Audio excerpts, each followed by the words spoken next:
अस्सलामुअलैकुम। 21 नवंबर 2024 पारा चनार से पेशावर की तरफ अहले तशी मुसाफिर जा रहे थे पुलिस सिक्योरिटी के साथ, लेकिन पेशावर पहुंचने से पहले ही रास्ते पर इन पर कुछ नामालूम अफराद की तरफ से फायरिंग कर दी जाती है। ये फायरिंग तकरीबन 40 मिनट तक चलती है, जहां पर लोग मदद के लिए चिल्लाते रहते हैं, लेकिन उनकी मदद के लिए कोई भी नहीं आता। पुलिस के होते हुए भी इस हमले से औरतों और बच्चों समेत 40 लोग मारे जाते हैं, जिसमें 6 माह का कम तरीन उम्र बच्चा भी शामिल था। ये सब लोग पाकिस्तान कम्युनिटी से ताल्लुक़ रखते थे, लेकिन अभी तक इस हमले को लेकर कोई इन्वेस्टिगेशन नहीं की गई। सनह कुरम में जाम बहक होने वाले 40 से ज़ायद अफराद को सुपुर्द खाक कर दिया गया।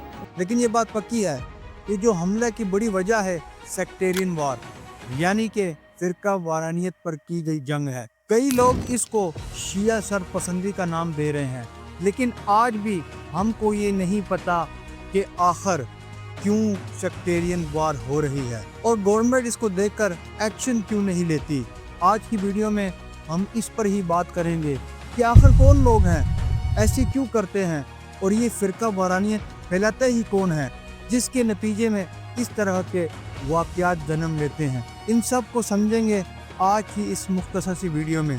आप देख रहे हैं RS नॉलेज और मैं हूं आज आपका होस्ट अब्दुल रहीम। पेशावर से जिला कुरम के सदर मुकाम पारा चनार जाने वाले एक कॉन्वॉय पर हमला हुआ है। फिर हम जिस वैगन में थे तो उस पर शेलिंग शुरू की गई चारों अतराफ की जानिब से। इस पूरे मामले को समझने के लिए हम सबको समझने की ज़रूरत है आखिर क्या होती है सेक्टेरियनिज्म और सेक्टेरियन वार। इसका मतलब ये होता है कि एक मजहब के दो ऐसे अलग ग्रोह जिनका ये मानना होता है कि इनका तरीका अपने मजहब में इबादत करने का बेहतरीन है दूसरों के मुकाबले में। ये दोनों एक मजहब को इबादत तो ज़रूर करते होंगे, लेकिन इनकी इबादत करने का तरीका एक दूसरे से मुख्तलिफ होगा और दोनों का यकीन भी किसी हद तक एक दूसरे से मुख्तलिफ होगा। तो फिर यहाँ से सबसे बड़ी सेक्टेरियन वार शुरू होती है और जब ये दोनों ग्रुप के लोग आपस में लड़ने लग जाते हैं इसी मजहब के नाम पर, ये सब कुछ हमको देखने को मिल रहा होता है। और पूरी तरह से पारा चनार में, जो कि KPK का एक शहर है, इसमें शिया और सुन्नी इन दोनों कम्युनिटी के दरमियान सेक्टेरियन वार होता है। और ये सेक्टेरियन वार इन दोनों कम्युनिटी के दरमियान कोई नई चीज़ नहीं है और ना ये पाकिस्तान में है, बल्कि और भी मुल्कों में, मिसाल के तौर पर ईरान, सऊदी अरब और अफगानिस्तान है। सऊदी अरब और अफगानिस्तान सुन्नी मेजॉरिटी है, जबकि ईरान शिया मेजॉरिटी है और इन दोनों के दरमियान ये साइलेंट सेक्टेरियन वार पिछले कई अरसे से चल रही है और ये दोनों कोशिश कर रहे हैं कि वो दोनों मिडल ईस्ट को ज़्यादा अपना रिवाज तौर तरीका जाहिर कर सकें, ताकि लोग इनका इस्लाम में इबादत करने का तरीका ज़्यादा लोग फॉलो कर सकें। इसी चक्कर में इन पारा चनार जैसे शहरों में अपने तैयार करके लोग भेज देते हैं और इनको ज़्यादा भड़का सकें ताकि वो लोगों को मुतासिर करें अपने तरीक़ों को। लेकिन इस वक्त पारा चनार की हालत काफ़ी तशवीशनाक है, पर ये पारा चनार की हालत हमेशा ऐसी नहीं थी, बल्कि पारा चनार में ये दोनों कम्युनिटी एक साथ हंसी खुशी रहती थी। लेकिन कुछ टाइम के बाद जब बॉर्डर लाइन खींची गई तो शर पसंद लोगों ने आना शुरू किया, तो पारा चनार पर ये नफरत वाले हालात आहिस्ता आहिस्ता बढ़ने लग गए। पारा चनार पर जहाँ एक टाइम पर शिया कम्युनिटी कम होती थी और सुन्नी ज़्यादा होते थे, वहाँ पर आज शिया ज़्यादा और सुन्नी कम है। इसकी मेन वजह ये है कि यहाँ पर अफगानिस्तान और ईरान की तरफ से आने वाले मिलिट्री फिरका वारानियत ग्रुप्स हैं, जो इस नफरत को हर बार बढ़ाते जा रहे हैं। पारा चनार की अपनी कम्युनिटी, वहाँ के अपने लोग इस चीज़ से बहुत ज़्यादा तंग हैं। वो खुद जान छुड़वाना चाहते हैं, लेकिन ये मिलिट्री ग्रुप्स हर बार कुछ न कुछ करके इंतशार पैदा कर जाते हैं। लेकिन सवाल ये आता है कि अफगानिस्तान से और ईरान से ये दहशतगर्द मिलिट्री ग्रुप पाकिस्तान पहुंचे कैसे। ये बात है 1979 से 1988 की, जब सोवियत अफगानिस्तान वार इरा इस वक्त अफगानिस्तान में सोवियत घुस चुके थे और अफगानिस्तान में एक जंग चल रही थी और इस जंग की वजह से कई अफगानी लोग इस जंग की वजह से पाकिस्तान आना पड़ा, क्योंकि अफगानिस्तान का बॉर्डर पाकिस्तान के करीब होता है और पाकिस्तान खुली इजाज़त देता है इन अफगानियों को।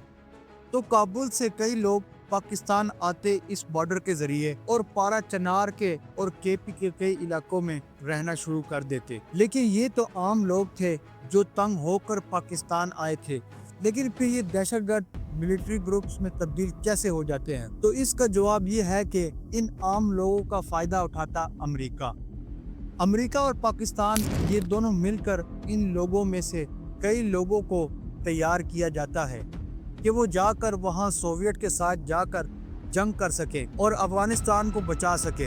अब अमेरिका को इस वक्त अफगानिस्तान पर कंट्रोल चाहिए था और कंट्रोल तब ही मिल सकता था अगर सोवियत वहाँ से बाहर निकले। तो इसलिए सोवियत को बाहर निकालने के लिए अमेरिका ने अफगानिस्तान के ही लोगों को पाकिस्तान में तैयार करके अफगानिस्तान भेजा सोवियत से लड़ने के लिए। अब आप खुद अंदाज़ा लगा लें, जब पाकिस्तान की गवर्नमेंट खुद सब कुछ करके इन लोगों को मुहैया कर रही है, तो हथियार वगैरह भी दे रही है, तो फिर क्यों पारा चनार जैसे इलाकों को छोड़कर जाएंगे? पहले पारा चनार में इतना बढ़ावा नहीं था, लेकिन थोड़ी थोड़ी देर बाद इनको पता चला कि यहाँ पर शिया कम्युनिटी भी रहती है, तो उन्होंने यहाँ भी फसाद डालना शुरू किया और ये फसाद सेक्टेरियन वार का रुख ले गई।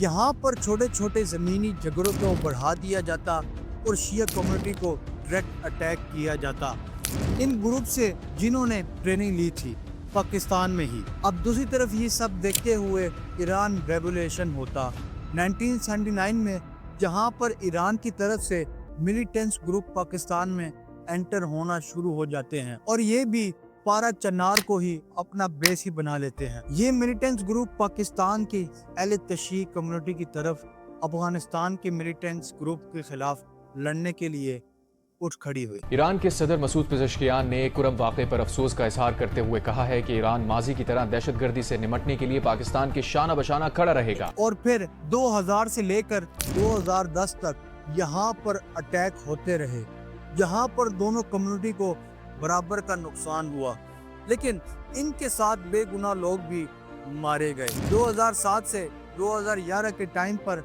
इन मिलिटेंट्स ग्रुप ने पारा चनार को इंसुलेट कर दिया, यानी कि एक सिंगल रोड जो कि पारा चनार को पाकिस्तान के साथ जोड़ती है, इसको ही ब्लॉक कर दिया जाता है। यहाँ पर अब कई मिलिटेंट्स ग्रुप जो कि दोनों साइड पर दुश्मनी को बढ़ा रहे हैं, यहाँ पर जैसे अफगान मुजाहिदीन जो कि 1980 में आए और तालिबान जो कि 1990 में आए और जो कि टीटीपी 2007 में आए और लश्कर जंगवी और हरकत अल हसन और शिया मिलिटेंट्स ग्रुप भी आए। यहाँ पर पूरी सिचुएशन इतनी ज़्यादा ख़तरनाक है कि किसी एक कम्युनिटी को ऊपर इल्ज़ाम लगाना ठीक नहीं होगा, बल्कि दोनों कम्युनिटी इसके ज़िम्मेदार हैं और सबसे ज़्यादा ज़िम्मेदार पाकिस्तानी गवर्नमेंट और पाकिस्तानी मिलिट्री है।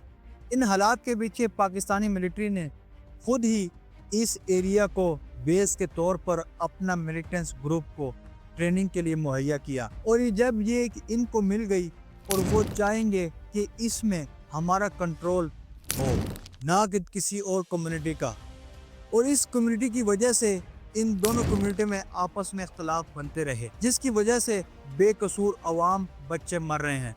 अब तक पारा चनार में बहुत सारे फायरिंग देखी जा चुकी हैं, जिसमें 6000 से ज़ायद लोग की जानें जा चुकी हैं। जब कभी यहाँ मामलात काफ़ी ज़्यादा संजीदा होते तो पाकिस्तानी गवर्नमेंट की तरफ से एक ही रिस्पांस आता कि ऑपरेशन करने का। इससे पहले भी जब हालात काफ़ी ज़्यादा ख़राब हो गए तो पाकिस्तानी गवर्नमेंट ने ऑपरेशन इस्तेकाम करने का ऐलान किया था, यानी एक ऐसा ग्राउंड ऑपरेशन जिसमें एक मिलिटेंट्स ग्रुप को भी पारा चनार और बाकी केपीके के इलाकों से बाहर निकाला जाएगा और इस पूरे एरिया को पाकिस्तानी मिलिट्री के कंट्रोल में किया जाएगा। लेकिन इस पर फिलहाल کے لیے کوئی بھی کام ہوتے ہوئے نظر نہیں آ رہا، اور حقیقت میں وہاں کے جو لوکل لوگ وہ بھی اس طرح کا کوئی آپریشن نہیں چاہتے، کیونکہ ان کو لگتا ہے جس طرح سے آخری بار اظہر اعظم رائے نجات جب اس طرح کے دوسرے آپریشن ہوئے جہاں پر ہر لوکل لوگوں کو ان کے گھروں سے نکالا گیا تھا، ان کو کافی ساری مشکلات کا سامنا کرنا پڑ گیا تھا۔ اسی طرح کے ڈر کی وجہ سے دوبارہ عظمت استحکام بھی مشکلات کا سامنا کرنا پڑے گا۔ کیا کوئی اور بھی حل ہے اس کا سیکٹیرین وار کو روکا جا سکے؟ یہاں پر پاکستانی گورنمنٹ کو ان دونوں کمیونٹی کے درمیان بات کرنے کی ضرورت ہے، تو دونوں کے درمیان جو بھی مسئلہ ہے ان کو حل کرنے کی ضرورت ہے۔ بارڈر لائن جہاں سے آتی ہے اس کو کافی زیادہ سخت کرنے کی ضرورت ہے تاکہ باہر سے لوگ کوئی بھی کمیونٹی کو تنگ کرنے نہ آ سکیں، اور آخر میں جو ان دونوں ملیٹنٹس گروپ جن کی بیس لائن یہاں بنی ہوئی ہے ان کو باہر نکالا جا سکے۔ ان دونوں گروپس میں برابری کی پالیسی بنانے کی ضرورت ہے، یہ سب کر کے ان حالات کو تھوڑا بہت قابو کر سکتے ہیں، لیکن پاکستانی ملٹری یا پاکستانی گورنمنٹ اس میں ذرا بھی انٹرسٹ نہیں لے رہی۔ اگر اس معاملے کو گورنمنٹ سنجیدہ لے یا پارا چنار کو پاکستان کا حصہ سمجھے تو اور وہاں کے دونوں کمیونٹی کو پورا حق دیا جائے، دونوں میں برابری کی جائے، دونوں کمیونٹی کو شیعہ سنی کے بجائے پاکستانی سمجھ کر معاملات حل کیے جائیں تو یہ مسئلہ حل ہو سکتا ہے۔ تو یہ تھی آج کی ویڈیو، امید ہے آپ کو اس کے متعلق کافی معلومات ملی ہوگی، تو اس ویڈیو کے نیچے ضرور کمنٹ کیجئے گا۔ اگلی ویڈیو کے لیے دے مجھے اجازت، آپ کا ہوسٹ عبدالرحیم، اللہ حافظ۔